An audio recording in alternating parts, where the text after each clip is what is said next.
Hello everybody and welcome back. This is Not a Pro Gardener here, and we are in zone 6B, now 7A. Today we are going to be covering our onions with our low tunnels. We're going to try to cover that the best we can, and we're just going to show you the system that we've kind of put together here, and you can see how it's going to work at the end, and I'll show you a little bit better at the end. So we're going to do some time lapse because I'm kind of doing this by myself out here, so we're going to see if it's going to be too windy or not, but we're going to go ahead and give it a shot. It is the third weekend in November, and we are going to be getting some really cold temperatures here soon. So I want to get these on now so they can heat the ground up just a little bit, you know, right before we start to get this cold temperatures. And in my experience, I have had plants in the ground that have survived 20-degree weather for a couple hours and then heated up during the day. So hence the whole reason I'm putting the low tunnel on, trying to create a microclimate. And if it really gets cold, I'm going to try to mulch on top of the onions as well if I have to. We will see. They can survive some burn or grazing. I've had that problem before too, and they've come right back. So it is 47 degrees out right now, full sun. So we're going to make sure we open up these tunnels so we can give these guys a little breathing room. We don't want them to get too hot right off the bat. So we're just going to kind of put them on as a little awning to cover these guys and to maybe heat up the ground at night before the cold temperature comes. So let's go ahead and show you what we're dealing with right now, and then we'll get after it.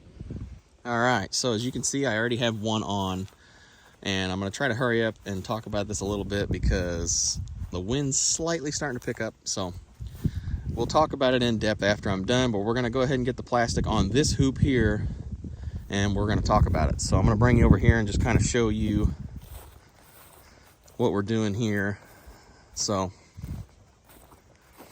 and we'll talk about all the plants and stuff after I get it on, all the onions and garlic and all that stuff. We're going to talk about it. So just one thing you need to see before that is, if you're putting these purlin straps on, let them sit out in the sun for a week and they will start to stretch. So what I'm going to do is I'm going to go ahead and I'm going to pull these tight all the way down there, and we're going to get these tightened up, and I'm going to cinch that pull tight strap down there up, and then we'll get the plastic on. It's a lot easier to do it before you get the plastic on.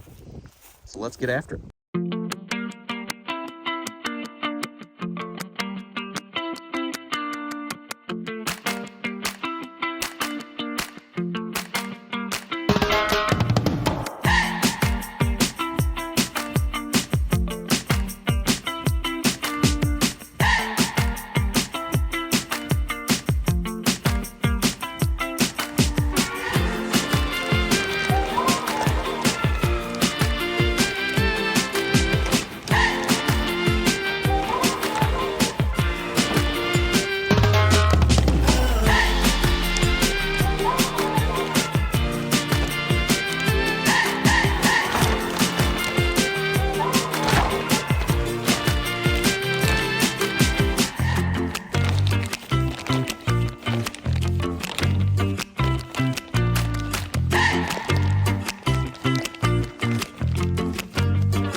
Okay, so we finally got the plastic on. There for a little bit, it was kind of iffy with the wind. It started picking up from the other direction, blowing this way, but at the beginning of the morning it was blowing this way primarily. So it kind of threw me for a loop right there at the end when I almost had it on. And but no, we got her on, so we're going to talk about it now. So these are the 1/2-inch EMT conduit, and I just put some stainless steel eye bolts through there. I use this peg to smash it down with my foot when I primarily install them, and then this goes around this loop here, and then this goes around this loop here, and it's got plenty to sit on to keep it on there.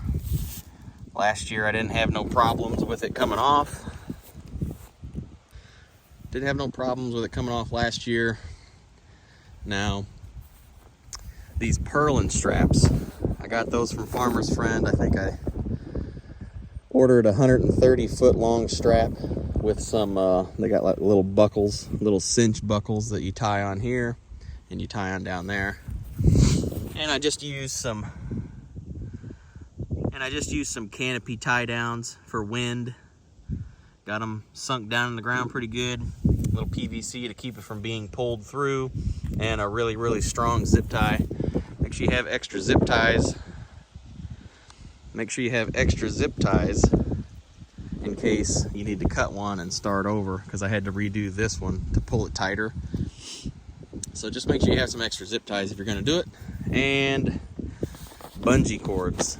Now, I'm going to replace these bungee cords on the very ends of the tunnel down there. I'm going to replace these end ones here and down there with some thicker bungee cords. This 1/8 of an inch bungee cord, marine grade stuff, supposed to be pretty good stuff.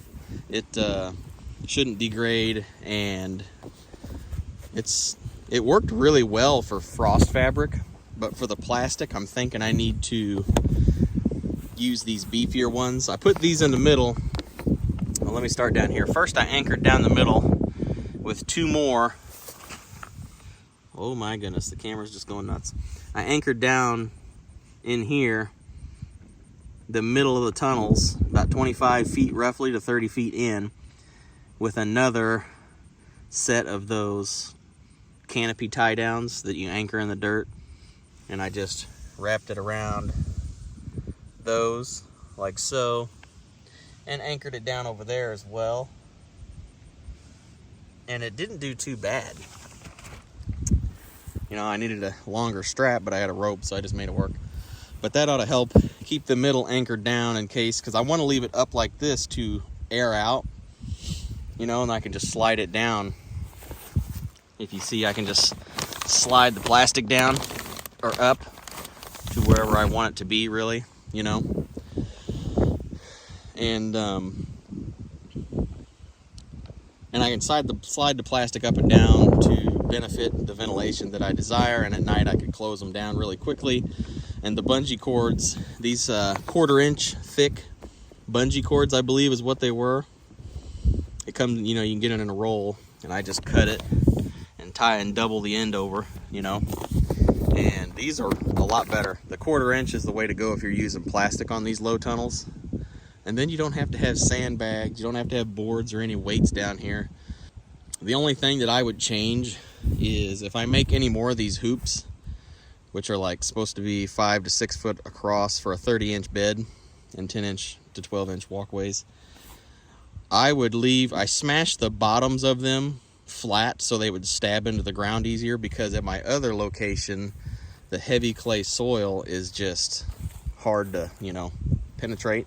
So I smashed them flat so they could cut like a knife and get in there. But I think if I had to redo it, this ground up here is way better. I would just put down like a 1-foot-long rebar, or maybe a 16-inch rebar, put it down 10 inches in the ground, 6 inches out, and just instead of smashing them, make it go down over the top of them. I think that would be how I would probably do that. But I achieved something similar with the canopy tie downs for the dirt anchors.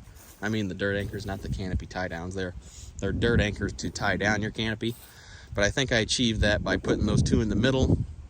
And you can see when you look at it from the side how these 1/8 of an inch thick bungee cords are only pulling down so tight. But when you get over here to the 1/4 inch, you can see they're really gripping and holding them sides in, which is definitely what you'd rather have. So I think I'm going to I got enough to make 8 of those. So I got enough to make 4 more of these thicker 1/4 inch tie downs, these bungee cords. I got enough to make 4 more of these bungees that are 1/4 inch thick instead of an 1/8 of an inch, and I'm going to put them on the ends of the tunnel just to kind of help hold it down a little bit, or maybe put this first one past the tunnel, because tying that down over there is going to hold that side. If I put that bungee here, it'll help hold down the tunnel. I think that'd probably be what I do. So let's go ahead and I'm going to show you the state of the plants now. So our weather was we had a last ditch effort for summer in October, and these guys ended up sprouting, and they sprouted just a little bit earlier than I wanted to, mainly because we had a week pop up of 70s degree weather, low and high 70s, and that's what made them sprout, which, you know, garlic is really hardy, so I'm not too worried about it yet. I mean, we have pretty hardy winters here. It gets really cold, so, you know, we'll see what happens. I know that onions can take a good frost. I know that garlic can definitely handle the cold, so they're going to get bit back probably the first time, which will be this next weekend coming up. They're going to get bit back by the frost really good, and then I'm going to mulch back on top of them and just let them go from there. So just pretty much going to be covering them up a little bit, and maybe a week later I'll cover them up a little bit more. I don't want to dump the whole thing of straw on top of there and accidentally flatten them or kink them or, you know, smother them out. So we're gonna go ahead and do that. Now the music, I did throw this back on top of there just this morning because I wanted to lay the plastic out here. I wanted to lay the plastic out alongside it, but that ended up not happening. It was better just to slide it straight over it like you've seen in the video. So I'm gonna end up going to get my hay fork, and I'm just gonna take this back off so these guys don't get smothered out. And so far, the music has barely sprouted. Now the chestnut red has really sprouted. I think 99% of it sprouted, and that's good, you know. But we're gonna check it out and see how it goes. As you can see, the music did sprout here. They're looking all right. So I think that covers it all. We might take you down to the other garden and talk about that here in a minute. So we're gonna go ahead and finish up here, and we'll take you over there. So let's get after it.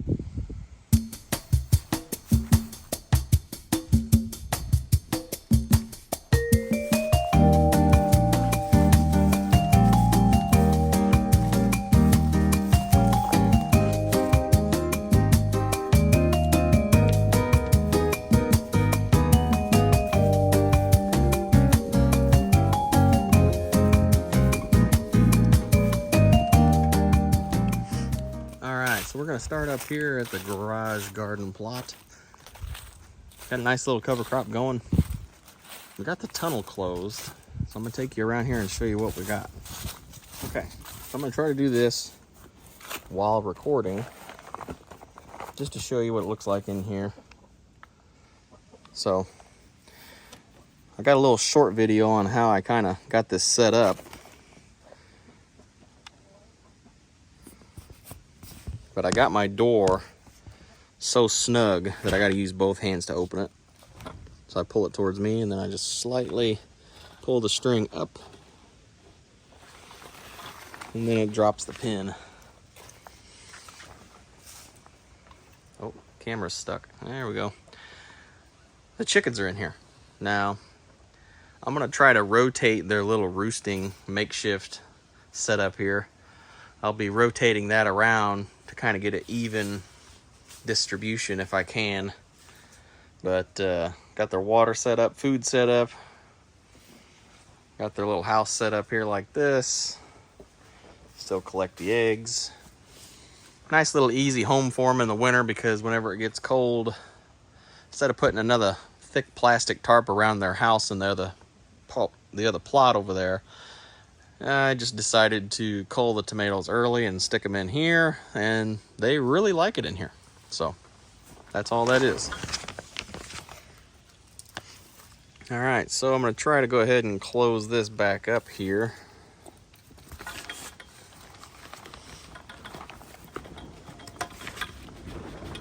It's not so easy to do one-handed, but it is possible. So I'll pip up that video, but that is by far the best solution I've found, and the cheapest by far. 2 PVC pipes and that string for a door lock, and it works really, really well. We've had, like, I'd say when that tornado came through here, we had like 44. It said 40 mile an hour winds, but it was really, really windy and bad. And so far, this thing has survived it, so I'm pretty happy with it. So let's go down to the other plot and we'll see what's going on. I'll give you a little glimpse here. This is one of our little new guys here. We've had him for a little bit. That's our first female, and then we got these new this year. They'll be ready to breed for next year because we got them pretty young. They all want some snacks. All right, so they're all looking pretty nice. Trying to keep them going with some greens and leaves. She's still a little skittish since I got her from them people, but yeah, so I have a California buck, and those are all New Zealand, except for that one's a New Zealand Californian mix, and he's a New Zealand California mix from what I've heard, you know.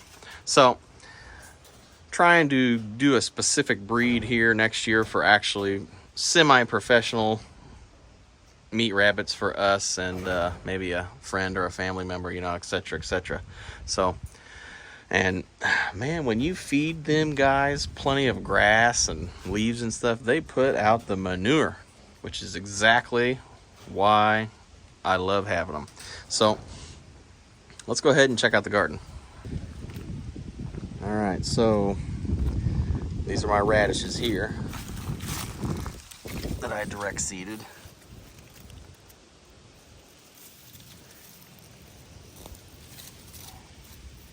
Little baby radish. Oh, isn't that so cute?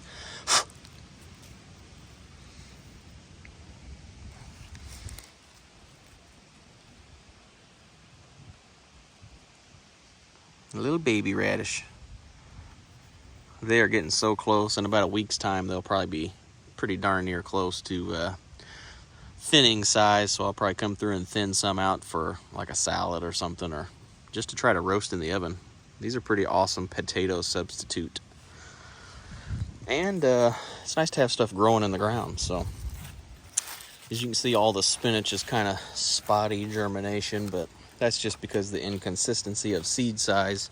What I really want you to see is all these tomato sprouts. Those are all cherry tomatoes, and it's like that all the way down. Now, I'm not going to weed those because here in about a week we're going to have a heavy frost, and that's going to cull all them. So what I'm kind of worried about, which this broccoli here, this thing has doubled in size since yesterday, so that's awesome. What I'm kind of worried about is those broccoli heads. Is that frost? I'm concerned if it's going to make it down to that head, if that's going to be an issue or not. And the cauliflower, I haven't been able to find a head on those yet, so I'm not going to go digging around. But the Brussels sprouts, let's see how those are doing. That's kind of a hybrid cabbage, something there. I don't know what that is. Some kind of a strain off the Brussels sprout plant. So those guys are just barely starting to make. they still got a long life ahead of them.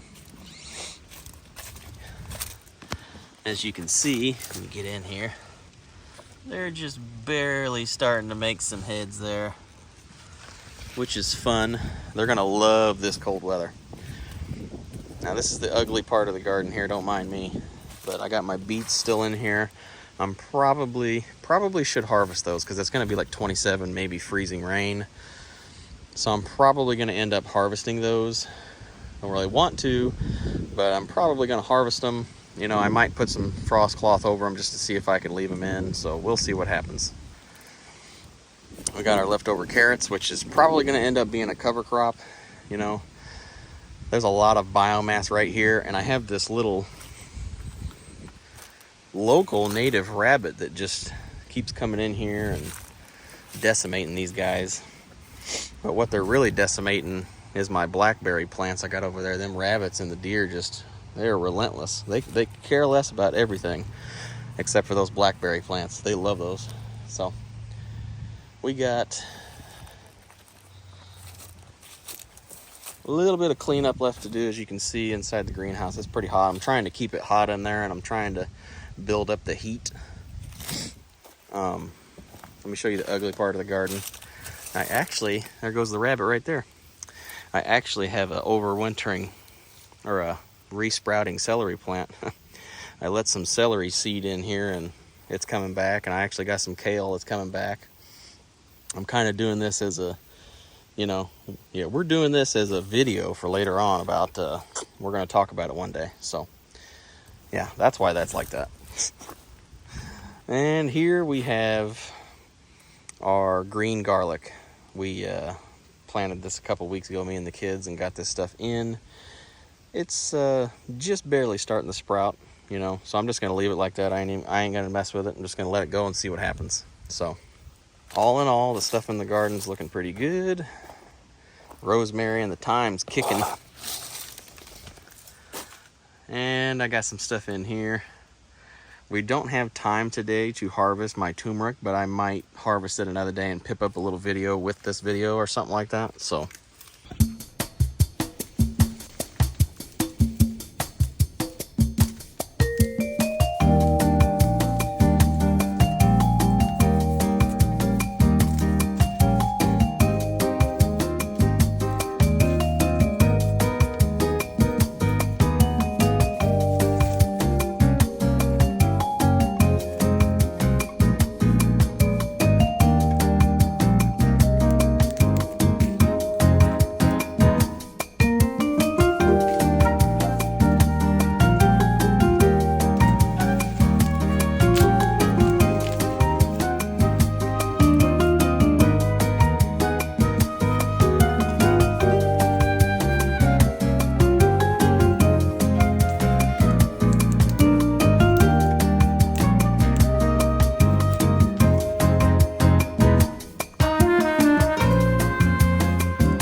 yeah. All right, and I was just walking by and I noticed that there are some radishes that are pretty close to being ready. That one looks pretty good. So we'll probably harvest some of those in the next day or so. They're looking pretty good. I'm very happy with them. I seeded them a little too thick on the far end, so.